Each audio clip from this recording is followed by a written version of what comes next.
Hello, everyone. These are my weekend updates for May 11th, 2025. So, we're going to get started with my YouTube channel. Now, some of you might have noticed how there's just not as much content on my YouTube channel as of late, and there's a few reasons behind that. I mean, for one thing, on my end, I've just been busy with everything, and you know that in March I was really busy, but we'll talk more about that in the video. And sometimes I just have been feeling just like really tired. Sometimes I have the energy, but I'm just so preoccupied with everything else on the admin side that I just don't have time. And for another thing, I feel like I haven't really had as many people try to troll me lately, which you could argue is a good thing because, okay, less to deal with, but that also means less content for y'all. So I just wanted to touch base on that real quick. Next, we're going to talk about Elder Scrolls Online. I feel like the Oblivion remaster has brought the Elder Scrolls franchise and subsequently the Elder Scrolls Online back into the public eye, which is good because I feel like it's been easier to recruit since Oblivion Remastered came out. And now that we've talked about that, I want to talk about the changes to the classes. So we have this article, 5 Ways to Get Ready for Seasons of the Worm Cult, Part 1 and Update 46. So let's read here. A new zone, storyline, and base game features arrive in June via the Seasons of the Worm Cult Part 1 and Update 46. Here are 5 things you can do in-game right now to get ready for the adventures to come. Play ESO's main quest line.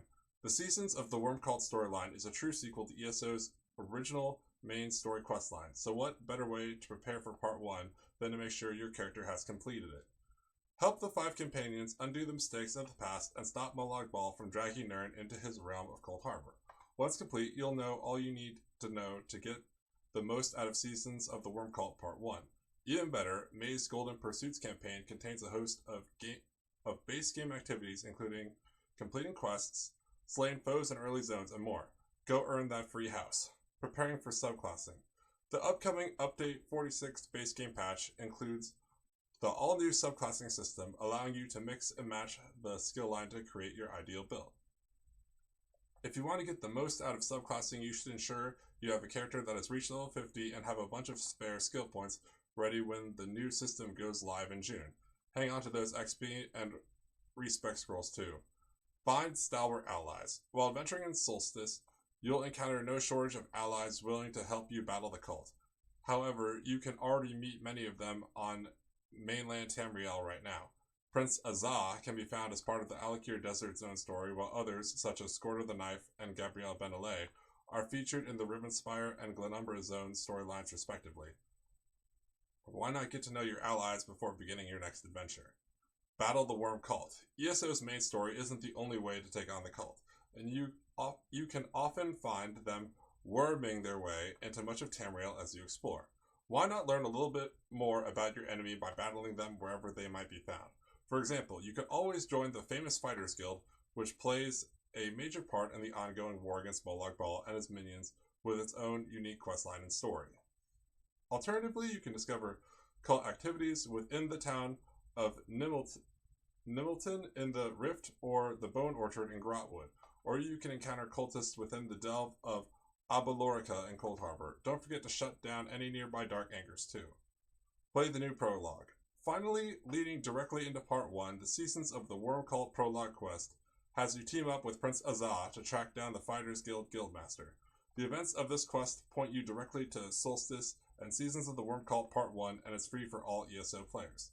To begin the prologue, grab the quest A Guild in Crisis from the in-game Crown Store. Prepare for a new saga. The Seasons of the Worm Cult Part 1 and Update 46 base game patch arrive this June, but you can ready yourself for the fight to come right now by checking out the above activities and adventures. How are you preparing for the war against the Worm Cult? Let us know. And Season 1, now this is the part I want to point out here. It arrives on June 2nd for PC and Mac. Okay, so that's us. So be prepared on, June 2nd. Now, The only other thing I feel like I want to talk about with ESO is changes to classes. You know that's going to shake the game up. It's either going to be very well received or really hated, but we'll honestly just have to see how that goes. So the next point I want to talk about is a note we got from Mainframe about PAX Day. So we're going to read this. Today we're sharing a deeply difficult decision we've had to make at Mainframe Industries. As part of a major restructuring of our studio, we are in the process of reducing the size of our team from around 60 people to 43. Though incredibly painful, this is necessary to secure the future of our studio and ensure the continued development of PAX Day. Let's be clear, this does not reflect the talent or dedication of those affected. Every team member, past and present, has played a vital role in bringing PAX Day to life, and we are profoundly grateful for their contributions. To those who are leaving, thank you. You've helped shape the world we're building, and you'll always be part of Mainframe's legacy. We are doing everything possible to support those affected during this transition. Despite this reorganization, our mission remains unchanged. The development of PAX Day is continuing, and our commitments to its vision is stronger than ever. In fact, we owe it to everyone, especially those who are leaving, to see this through. We also want to be transparent. With a smaller team, progress will take more time. Building an MMO with a team of 60 was already a significant challenge. Doing so with fewer people will require even more resilience, passion, and focus. We ask for empathy and support for everyone at Mainframe during this transition. Verse number 3 is well underway. Even though it will require a few more weeks to be released, it is still planned for this spring as previously announced, as it's an essential milestone for PAX Day. We believe that, with more time, careful scoping, and your continued support, we can still launch our MMO later this year with the features it needs to succeed. Thank you to all our employees, players, content creators, and partners. Your support means the world to us. With gratitude, the Mainframe team. So now I want to take a moment to talk about the details of verse 3. Hello, Paxians. As some of you have noticed in the latest roadmap update, quite a few changes to the world of PAX Day have been announced for the upcoming verse 3. This means that a wipe is also coming with verse 3. Why is there going to be a wipe? We are making substantial changes to the world, gear, and crafting progression along with combat skills for verse 3, and we cannot deploy those changes without a wipe. This wipe is also a good opportunity to remove all inactive plots and ghost towns. When will we know more about the actual coming changes? We are planning a series of spotlights that will be published in the weeks leading up to the release of verse 3. Stay tuned for all the details. What is being wiped? We are doing a very wide wipe, which means that the world geography will change, and there will be more heartlands, aka home valleys, per province. Your placed plots will be removed. All your belongings on your plot and in your inventory will be removed. All the gear worn by your character will disappear. Clans will be wiped and will need to be recreated. All character combat skills will be reset. Crafting skills may be partially or fully reset. This is still being discussed, and we will provide more details as soon as possible. Your gold and grace will not be reset. As the world is changing, each shard will allow for more characters than they do now. As such, we will open one shard in each region at first, and will continue to open more as these are filled up. Note that we don't have an RP shard from the start, but might open one at a later stage. We will use the same shard names as before. And so EU is Mimir, US is Apollo, and SEA is Nuadu.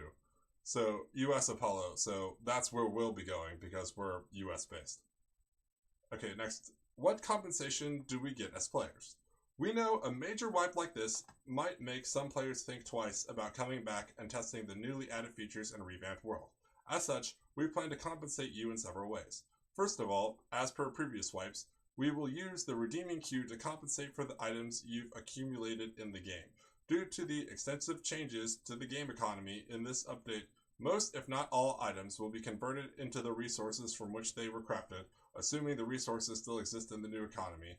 We aim to compensate for all types of items, all furnishings that were on your plots, all components used to make building pieces and crafting stations that were placed on your plots, all items stored in containers placed on your plots, all processing crafters on your plots, and the materials for each task. Only the materials placed in the crafters will be returned. The output will not be returned even if the task is completed. All items in the market stalls will be returned to sellers. Note, the compensation of all potential item types and conversion to materials is somewhat complicated. While this is our aim, we may need to make some adjustments as we build and test this. We will inform you of any changes to the compensation plan. Also, please note that we will not be able to fully compensate for materials used in items, weapons, equipment, resources, etc., as some of these will be removed from the game with this update. However, we will grant 100 grace to all accounts once the content update is deployed. What will happen when verse 3 is released and maintenance is over? Once the content update is fully deployed, the world will have changed, so you'll need to find a new location for your plot or plots. We'll try to publish the update maps as early as possible. Your character will keep their name and appearance, but when logging in for the first time, they'll be non-geared as if they were a newly created character. They won't be part of a clan anymore. They'll need to choose a new name if their initial name is already taken, as it will be on a first-come, first-served basis. All compensated materials will be available in your redeeming queue, except for items that have been removed from the game with this content update. You will need to create your clan and invite all members again. Since you're not changing the shard structure, do you plan to open character transfers between shards of the same geographic region? Since only one shard will be opened per region at first, no character transfer will be offered. That might change when more shards are opened later on. When will the wipe be confirmed? We will confirm the full details of the wipe at least 1 week before the content update is released. Okay, so at the time of this video, there is no release date for verse 3. Keep that in mind. When is verse 3 expected? Should go live this spring by the end of June. So yeah, again, no official release date yet. We cannot commit to an exact timeline right now as we are still finalizing the development of crucial features and changes. We do not want to announce a date only to have it move it later. Is this the last wipe before release? The wipe accompanying verse 3 should indeed be the last wipe before the release wipe. Note that this may change depending on the game's development. What will happen at release? When PAX Day is released out of early access, we'll start with the fresh new worlds and we'll perform a total database wipe. Everything will be deleted. Plots, characters, and items. Redeeming queues will be wiped and Golden Grace will be reset. At release, everyone, founders and newcomers alike, will start their adventure in the world of PAX Day from scratch. We hope this clarifies the situation and answers the concerns some of you may have had regarding the upcoming content update. We will, of course, communicate a deployment date as soon as possible so you can be fully prepared for when the wipe occurs and the new content arrives. Pax Vobiscum, the mainframe team. Okay, so that basically touches what I have to say, what Mainframe has to say about PAX Day, and what I have to say about PAX Day. So let's now move on to Blade and Soul Neo. Now, okay, Blade and Soul Neo is coming to Steam. Calling all Steam users, we are thrilled to share that Blade and Soul Neo will be coming soon to Steam. Even before launch, this has been one of the top requests from players, and we're excited to make the game more accessible by bringing it to one of the most popular platforms out there. Why are we doing this? As we mentioned above, bringing Neo to Steam was a top community request from day one. Many new and returning players prefer to use trusted and familiar platforms for their games, and we want to accommodate this. Are we still supporting Purple? Yes. Will Purple players be able to play with Steam users? Because we are adding Neo to Steam after the initial launch of the game, we will create separate servers for Steam. This means for now, Steam players will indeed be separate from Purple players. Will there be separate NA and EU servers? Yes. Will the Purple and Steam versions of the game be the same? How will Steam players progress and catch up? We plan to align both versions of the game so that they are on the same progression schedule. During the Steam launch, we will have a progression event to help players catch up. In addition, we will monitor player progression throughout the update cycle with the goal of keeping both Purple and Steam players on the same track. Will the Steam version have any advantages? In-game, there will be no differences. However, we will include basic Steam achievements at launch, and it's possible we can take more advantage of Steam features in the future. Will maintenance times be the same for Purple and Steam? Yes. Will the countries supported by Purple also be supported by Steam? We will continue to support the same countries in Steam as we do in Purple. Players on North America servers, USA, Canada, Mexico, Brazil, Colombia, Argentina, Peru, Chile, Ecuador, Australia, New Zealand. Players on Europe servers, Czech Republic, Belgium, France, UK, Germany, Ireland, Sweden, Netherlands, Switzerland, Italy, Greece, Denmark, Finland, Lithuania, Portugal, Spain, Austria, Romania, Turkey. Will purchases also be made through Steam? The Blade and Soul Shop will continue to use Divine Gems as the main currency, and players can purchase Divine Gems using their Steam wallet. Will Blade and Soul Neo be available on Steam Deck? Currently, we have not dedicated any special development towards Steam Deck. Will server transfers from Purple to Steam be available if I prefer to play on Steam? Due to the progression starting off directly on Purple and Steam servers, there will not be any server transfers at this time. Okay, that was my question, if there's going to be a way to transfer from Purple to Steam. When is Blade and Soul Neo release date on Steam? Coming soon. Okay, so at the time of this video, there is no release date. And then I also want to direct your attention to this additional DDoS compensation. Compensation for the recent DDoS attacks. Unfortunately, our servers are still under DDoS attacks, and we would also like to give compensation to help ease the burden on your progression and show you that we're still with you. Compensation will be only for the EU servers being attacked recently, Moonwater Plains, and Cinderland servers. Compensation has been determined on the frequency and amount of attacks. Thank you, and please see the full details below. I'm not going to go through all this because we're on NA, but I just want to direct y'all's attention to that. So, when Blade Soul Neo originally came to us on February 25th,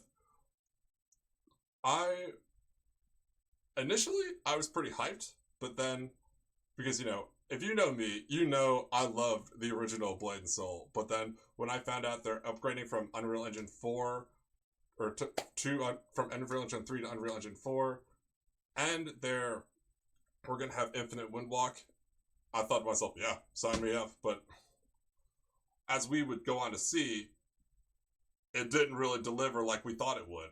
For one thing, when the game launched, we just had the Viridian Coast and the Cinderlands. And then we got Moonwater Plains the next month. So at the time of this video, we're still waiting to get the Silverfrost Mountains or anything beyond that. So that was a bit of a letdown. And then another letdown was that not all the classes were going to be available right away. And then a third letdown was that the clans in Blade and Soul Neo start at 10, and the highest they'll go is 30, which honestly was kind of disappointing, at least for me. And I know a lot of other people were, based off what other people have been telling me.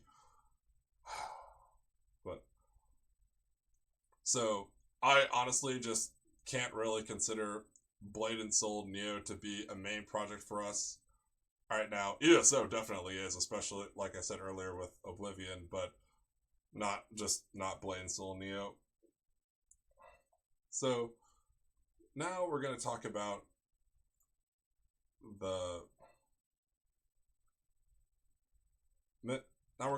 Throne and Liberty. So yeah, Blade and Soul Neo, just a side project. I imagine our presence on Blade and Soul Neo is going to be seasonal with new content, as they release new content. But now let's talk about Throne and Liberty. May community events. So join activities like Mystic Portal, Treasure Hunt, Fortune's Calling, and special Arc Boss guild raids throughout this month. These events are more than just fun twists on your favorite game modes. From conquest battles with over 1 million Lucid on the line to Queen Belendir Arc Boss variant featuring new loot and mechanics, we want your accomplishments to be even more rewarding. Here's everything you need to know about the upcoming community events. Mystic Portal Treasure Hunt. Hunt down hidden treasure chests now through May 15th for a variety of spoils, including Amatoi, Morph, and character progression materials. Each day you'll receive a Mystic Key as a login reward. Use Mystic Keys to open Mystic Portals across Celestium. Solve puzzles and finish the minigame to claim your prizes. Fishing bonuses. Extra weapons, specialization points, and expedited fishing progression will also be available from May 15th through May 22nd. So that's in just a few more days. Craft special bait, find your preferred fishing spot, and reel in event-specific rewards. It's the perfect chance to get into fishing or brush up on your bait. Colorcraft Amatoi Edition. This is your chance to directly influence future Amatoi. Mark your calendar for May 15th and get ready to color a new Amatoi. We'll provide images for you to color with your personal touch before the May 22nd deadline. Players will then vote on their favorite Amatoi. The most popular choice will be added to the game as a future reward. More details to come. Arc Boss Guild Raid. Queen Belendir has been defeated countless times, but they're ready for revenge from May 15th through May 29th. Conquer new mechanics and discover altered loot tables as you take on trickier variant of this familiar foe. Blue Squadron is back with another Throne and Liberty tournament, and this time the stakes are even greater. Leave your mark on Silicium, and the winner of the Best in Guild Talandra Championship Series for your share of the 1.3 million Lucent prize pool. Sign your guild up to participate in the massive Conquest Battle competition on May 26th through June 21st. Sign up and learn more in Blue Squadron's regional Discord. We'll post another article reminding players to tune into their favorite streamers once the event's kicked off. Disclaimer, this tournament is not affiliated with, endorsed by, or otherwise associated with Throne and Liberty. Blue Squadron is solely responsible for the operation of this tournament, including signing up participants, running the tournament, ensuring prizes, and distributing to winners. Fortune's Calling. Fortune beckons from May 29th until June 5th. Complete various activities such as co-op dungeons, dynamic events, field bosses, and amateur expeditions to score. Based on your progress, you'll earn tiered rewards to bolster your power. Look forward to more details closer to the event. The Mystic Globe Solent event. Mystic Globes and Mystic Portals have inexplicably been swapped for lucky bags. Gather lucky bags across Silicium from May 29th until June 12th for additional rewards and Solent items. Stay tuned for the full list of rewards closer to the event. Thank you for your support. We'll see you in Silicium. Okay. So, now that we've talked about a little about MMO news, let's talk a little bit about what's going on with Taste of Poison, Asen and or me specifically. So, some of y'all know that Blade and Soul Neo released on March 25th, and then Talandra for Throne and Liberty released on March 6th. And then,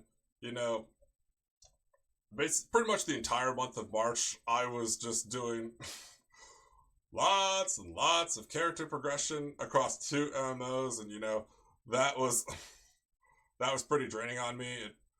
I was honestly neglecting my physical health at the time because I was just so focused on getting all that character progression done.